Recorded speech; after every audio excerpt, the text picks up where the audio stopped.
o Estado é aquilo que nós conhecemos como poder político, que é exatamente o poder de impor regras de convivência.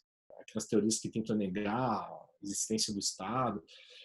Uma coisa que elas não têm uma resposta muito boa é como lidar com o conflito. Porque inerente a qualquer sociedade existe o conflito. Olá pessoal, tudo bem? Hoje eu vou conversar com o professor Bruno Lorenzini. Ele é juiz federal do Tribunal Regional Federal da Terceira Região, doutor em Direito do Estado pela Faculdade de Direito da USP e professor da Faculdade de Direito da Universidade Presbiteriana Mackenzie. Professor, tudo bem? Tudo bom, André? Como é que você está? Tudo ótimo. Professor, primeiro, muito obrigado por ter topado participar. Vamos às perguntas? Vamos lá. Então, qual o Estado... Desculpa, confundi. Qual o papel do Estado na sociedade e como ele se legitima? Caso o Estado não cumpra suas funções, precisamos dele? E, por fim, é possível uma sociedade prosperar sem Estado? Bom, legal. Bom, André, bacana aí o projeto de vocês, é um prazer participar, né? Bom, são três perguntas que cabem aí realmente um tratado, né, filosófico e antropológico, porque a discussão ela é extremamente ampla, né? Por exemplo, a primeira pergunta que você faz, ela é a base de estudo, talvez de toda a teoria de ciência política que a gente pode imaginar, né? Qual o papel do Estado na sociedade, como ele se legitima. Então, para essa primeira pergunta e para as demais, eu eu adotei a opção aqui de trazer três reflexões que, na verdade, não respondem às perguntas de uma forma direta, porque isso seria impossível, mas que eu acho que servirá para levar uma reflexão, né, de quem está nos ouvindo aí, de quem acompanha aí vocês, tá? Então, primeiro pensar um pouquinho qual é o papel do Estado na sociedade, né? A questão, enfim, para que serve o Estado? O que é essa figura aí abstrata que nós vivemos, conhecemos, mas nós temos uma dificuldade enorme para definir, né? Se eu fosse perguntar para você, bom, o que vem na tua cabeça quando você pensa em Estado? Vamos tentar definir o Estado de um ponto de vista ontológico. O que é o ontológico aí, né, André? É a essência. Vamos tentar definir o Estado naquela sua essência fundamental, o seu primeiro elemento. E o que é Estado nesse sentido ontológico, na sua essência? Se você refletir um pouco, o Estado é aquilo que nós conhecemos como poder político, que é exatamente o poder de impor regras de convivência. E de que forma o Estado faz isso?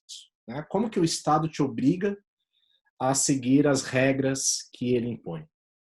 Bom, é fácil, né, você imaginar. Basta você adotar o seguinte experimento. Olha, evite pagar os seus tributos, evite seguir as regras estatais e algumas coisas podem acontecer com você, como, por exemplo, você ser preso, você perder seus bens, enfim. Então, parece muito claro que o poder político é exatamente o poder que o Estado tem de impor regras por intermédio da violência, da coerção. Às vezes a gente não pensa nisso, mas o Estado ele tem a violência à sua disposição. É claro que ele vai exercer essa violência por intermédio de regras abstratas, ou seja, leis, através de um aparato institucional, como uma polícia, como um judiciário, mas ele vai exercer a violência contra você. É isso que o Estado faz. O poder político é isso.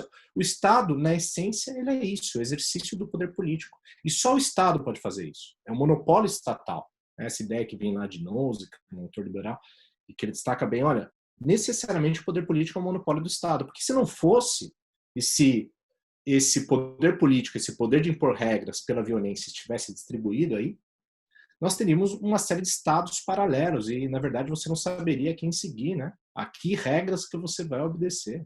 Esse é um tema profundo também de sociologia.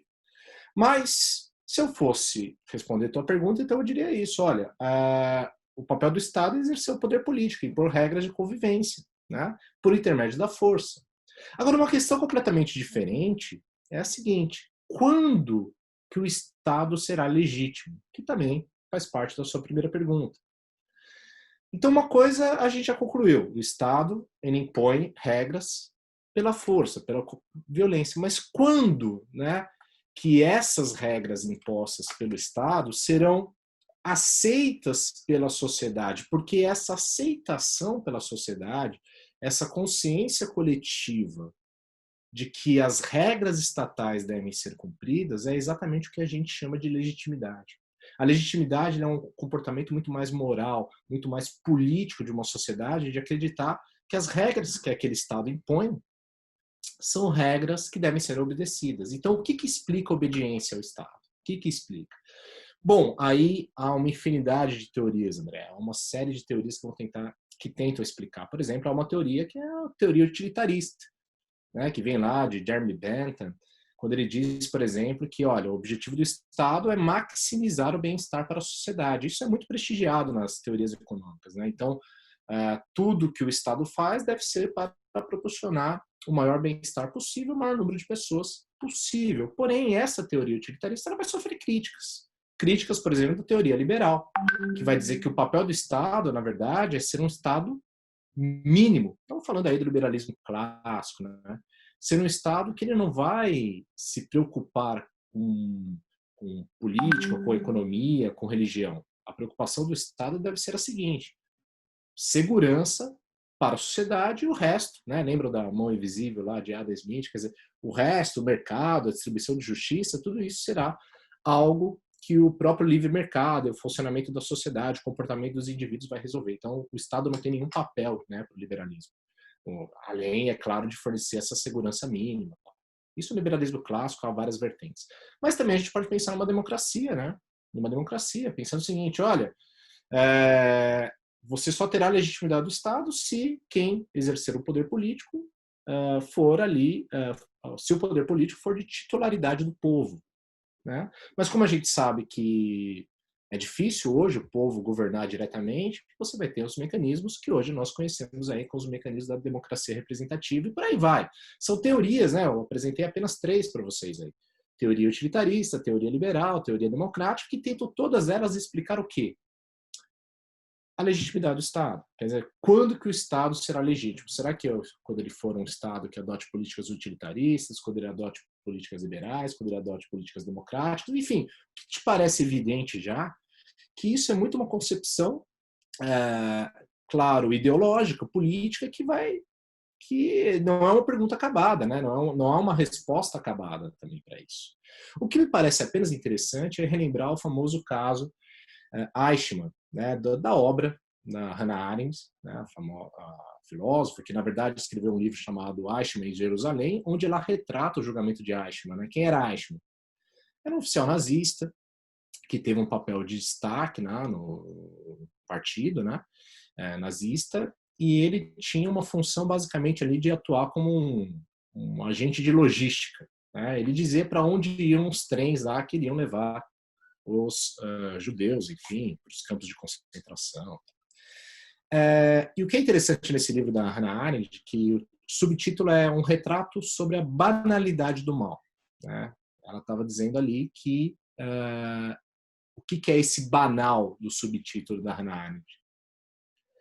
Significa que tudo aquilo estava sendo feito, né? Todo o regime nazista ele foi um regime constitucional, ele foi um regime legal. Havia leis, né? Havia regras no regime nazista, havia uma constituição vigorando. O poder que estava constituído era o poder ali constituído dentro, teoricamente, das leis. Né? E então, tudo aquilo que estava acontecendo tinha um carimbo de legalidade. Né? O regime nazista foi esse regime traumático, trágico na história. E aí que a gente tem que fazer uma diferença muito grande entre o que é legalidade, que é a mera existência de leis, de regras, e o que é legitimidade, que é aí sim uma ideia de uma validade moral do Estado, de um Estado que deve ser obedecido por adotar as políticas corretas, por observar, por exemplo, direitos humanos, que hoje é um tema fundamental. Então, quando a gente fala de legitimidade, para concluir a primeira pergunta aí que você fez, é exatamente por aí. A legitimidade ela é uma consciência coletiva baseada em valores. É claro, você pode ser um sujeito que adota você tem uma linha de pensar o mundo por um quadro utilitarista, ou por um quadro liberal, ou por um quadro democrático, ou por um quadro marxista. Você tem essa liberdade, todos nós temos, ainda bem, né? De pensar o mundo sob esse quadro. Agora, há certos limites para a legitimidade. E o exemplo de Hannah Arendt, né, quando ela fala da banalidade do mal no regime nazista e de que a legalidade em si só explica muito pouco, né, da legitimidade, é entender que há certos parâmetros que sempre devem estar presentes para que o Estado seja legítimo. Entre eles, hoje, o respeito aos direitos humanos. Então, para resumir essa primeira pergunta, eu acho que foi isso, né? A gente entender, primeiro, que o Estado ele existe porque o poder político é sempre presente. Eu acho que até vou emendar já com a sua segunda pergunta, porque a sua segunda pergunta foi o seguinte: é necessário o Estado? Não é isso? É possível uma sociedade sem o Estado? Né? E aí eu vou fazer uma pequena alegoria contigo aqui. Ó. Imagina o seguinte: imagina que todos nós aí estamos num avião, a gente cai numa ilha deserta lá, né? Uma ilha sem comunicação, meio que parece aquele episódio de Lost e tal. Todo mundo acorda na ilha, não tem comunicação com o mundo externo, a gente vai morar naquela ilha lá para sempre. Eu, você, o resto do pessoal do grupo aí, enfim. E aí a gente precisa nos organizar, né? Nos organizarmos para viver nessa ilha. A gente não sabe quando que a gente vai sair dessa ilha. E aí eu te pergunto, né? Entre duas opções, qual você acha que vai ser o comportamento natural do ser humano? Será que nós vamos nos reunir ali e dizer, olha, eu, Bruno, sei lá, eu vou cozinhar, o André vai caçar, o fulano vai cuidar das casas, tal. Ou seja, a gente iria se organizar ali numa microsociedade, criar uma microsociedade ali e viver em conjunto, né? Ou será que cada um ia viver como ermitão ali isoladamente? Né? Qual será que seria a opção natural? E a antropologia, ela vai responder, não só a antropologia, a filosofia, desde Aristóteles, quando Aristóteles diz que o homem é um ser social, né? Já vai concluir, não, é claro que a nossa opção vai ser uma vida em sociedade, é claro que a gente vai organizar o trabalho entre a gente. Tá? Pois bem, e aí você fala, então o homem necessariamente é social. Isso significa que necessariamente o homem é político? Porque veja, dizer que o homem é um ser social significa que a gente vive em sociedade. Dizer que o homem é um ser político significa que, além de viver em sociedade, nós precisamos ter alguém que mande, alguém que imponha regras. Né? Ótimo. Será que o homem necessariamente é político? Será que tem que ter alguém que mande? Aí você pode pensar, será? Eu tenho ali, né, para uma sociedade, para uma ilha ali, será que tem que ter alguém que mande? Bom, uma coisa que até hoje, né, mesmo as teorias mais, aquelas teorias que tentam negar a existência do Estado, uma coisa que elas não têm uma resposta muito boa é como lidar com o conflito. Porque inerente a qualquer sociedade existe o conflito. Existe conflito. E como você resolve o conflito? Tem algumas opções. Você pode, né, como diria Hobbes, quando ele fala que o homem é o lobo do homem, é porque é um estado de causa, né? Uma guerra de todos contra todos, uma violência, né? A lei aí do mais forte. Mas se você não utilizar isso, provavelmente só te resta a existência de alguém que tenha o poder de impor regras, né? Para que nós não nos aniquilemos. Tá? Então, é por isso que, desde Aristóteles, você compreende a sociedade como uma sociedade política. Qualquer sociedade é uma sociedade política, onde existe poder político. Quando você pensa no chefe de tribo lá, Neandertal, sei lá, enfim, nas primeiras sociedades mais primitivas, na verdade, aquele sujeito que era o chefe da tribo, ele já era o Estado, nesse sentido ontológico, nesse sentido de poder político. Porque ele impunha regras. E essas regras, se não fossem cumpridas, ele ia usar a violência para que elas fossem cumpridas. Então veja como esse elemento do conflito, que é inerente à sociedade, já nos explica que o Estado é inerente à sociedade. Não há sociedade sem Estado.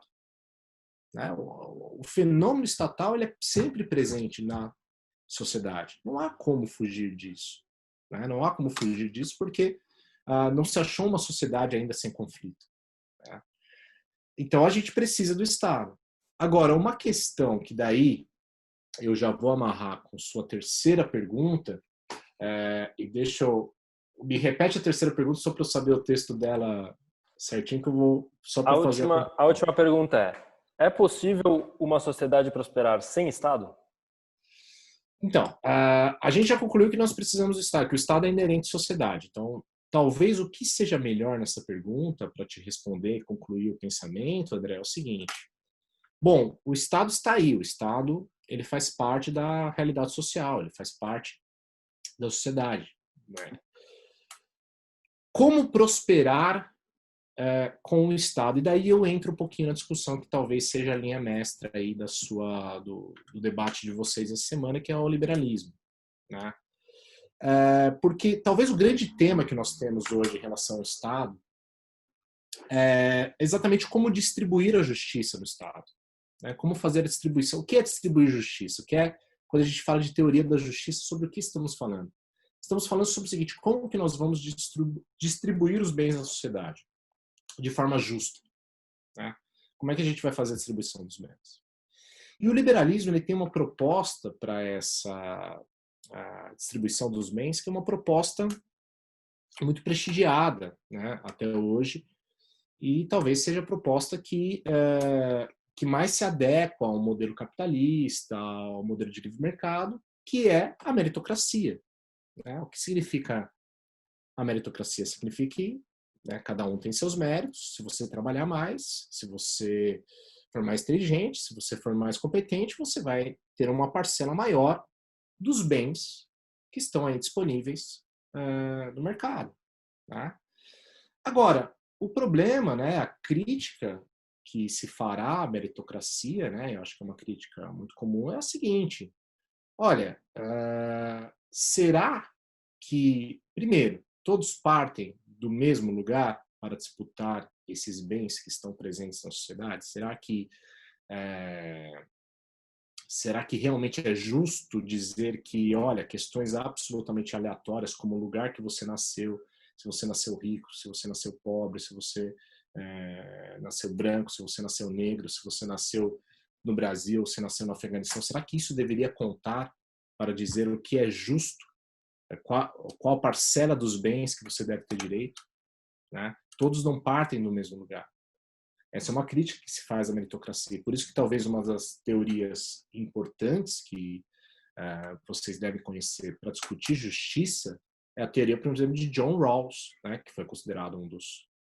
que tem no Teoria da Justiça de Rawls, é um dos principais livros aí do século XX, onde Rawls ele vai apresentar lá a teoria de justiça dele, que é que ele parte do pressuposto do véu da ignorância. O que é o véu da ignorância? Rawls ele faz a seguinte alegoria. No fundo, ele é um contratualista moderno. Ele vai dizer o seguinte: olha, nós temos que definir quais são as regras aí do nosso contrato social, ou seja, de como a gente vai distribuir os bens da sociedade, como a gente vai fazer justiça. Tá? Para decidir quais serão essas regras, nós devemos fazer a seguinte alegoria. Vamos pensar que todos nós estamos vestindo um véu e nós não sabemos qual será o nosso papel na sociedade. Nós não sabemos se nós somos pobres, se nós somos ricos, se nós somos brancos, se nós somos negros, se nascemos no Brasil, se nascemos no Afeganistão. A gente não sabe nada.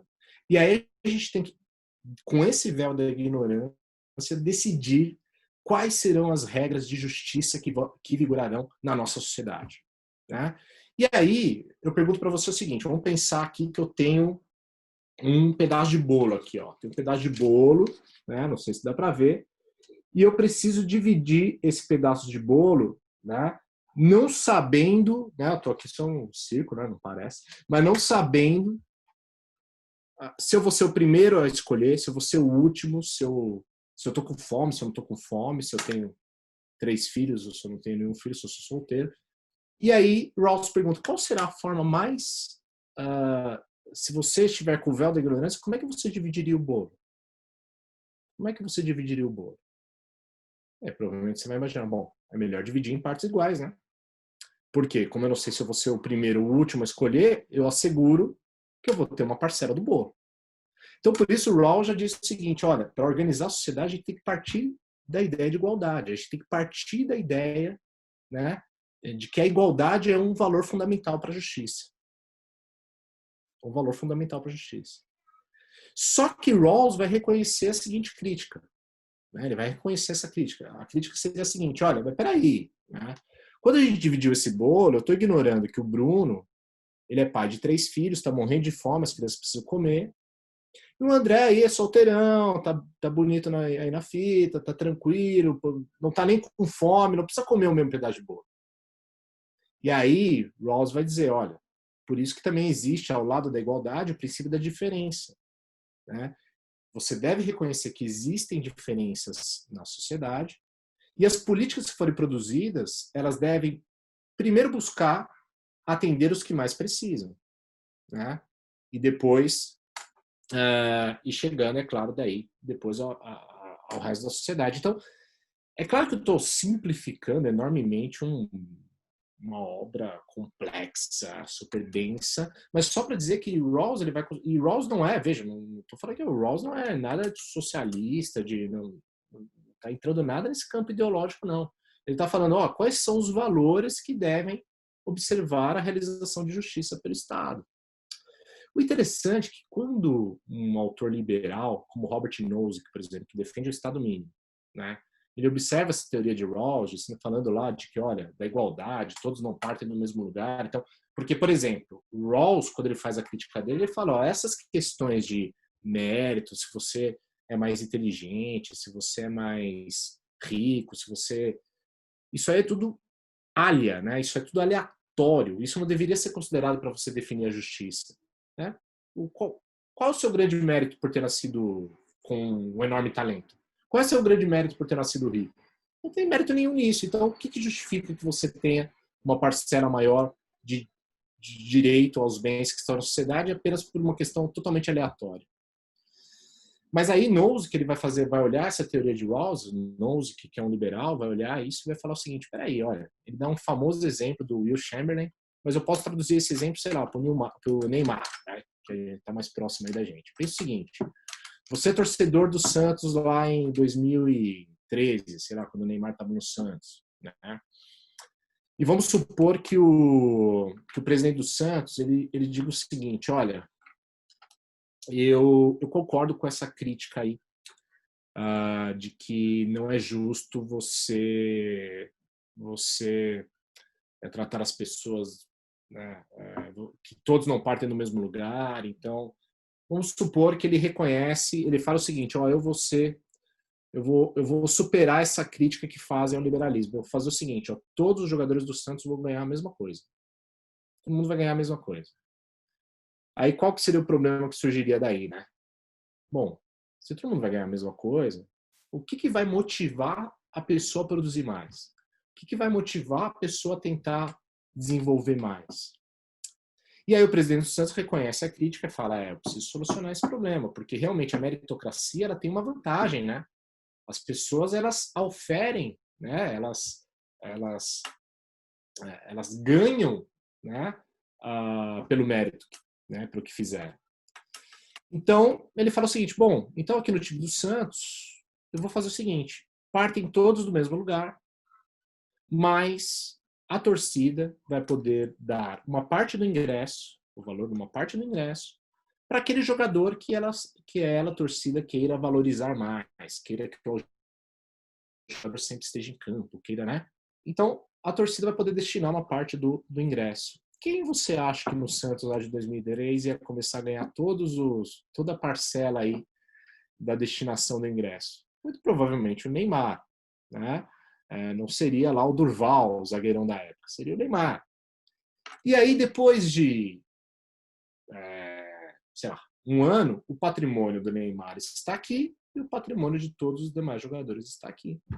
E aí a pergunta que se faz, o Nozick vai fazer é o seguinte, então agora é justo pegar esse valor que o Neymar, ele partiu do mesmo lugar, é justo distribuir esse recurso para os demais?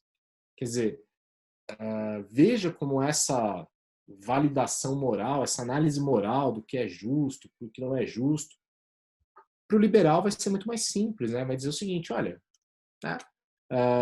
Não é o Estado que tem a responsabilidade sobre isso. O próprio mercado vai definir conforme o mérito de cada um. Agora, se a gente analisar, para concluir tudo aqui, né? fechando a pergunta que você fez, André, olha, é possível prosperar o Estado sem o Estado, né? Eu acho que hoje a gente vive uma situação onde demonstra muito bem isso. Quais são os resultados que a gente tem hoje no mundo, cada vez mais, né? Desconcentração de renda, aliás, concentração de renda e desigualdade econômica, né? Um aprofundamento de crises sociais, e hoje, no contexto de pandemia, isso fica flagrante, né? Será que é possível prosperar, uma sociedade prosperar sem o Estado? Eu acho que uma sociedade, para prosperar, ela vai ter que trabalhar aí com bons princípios de legitimidade, ou seja, boas políticas, e também muito preocupada em distribuir justiça. A solução do liberalismo, a meu ver, ela foi tentada e muito, né? A questão meritocrática é um valor presente sempre. Não estou dizendo que ele deva ser abandonado, mas a gente pode refletir no impacto de teorias como a de Rawls, como a de Amartya Sen, de outros que refletem sobre essa justiça, como distribuir, né, a justiça na sociedade, além da fórmula liberal, para a gente tentar chegar na conclusão de como fazer a sociedade prosperar.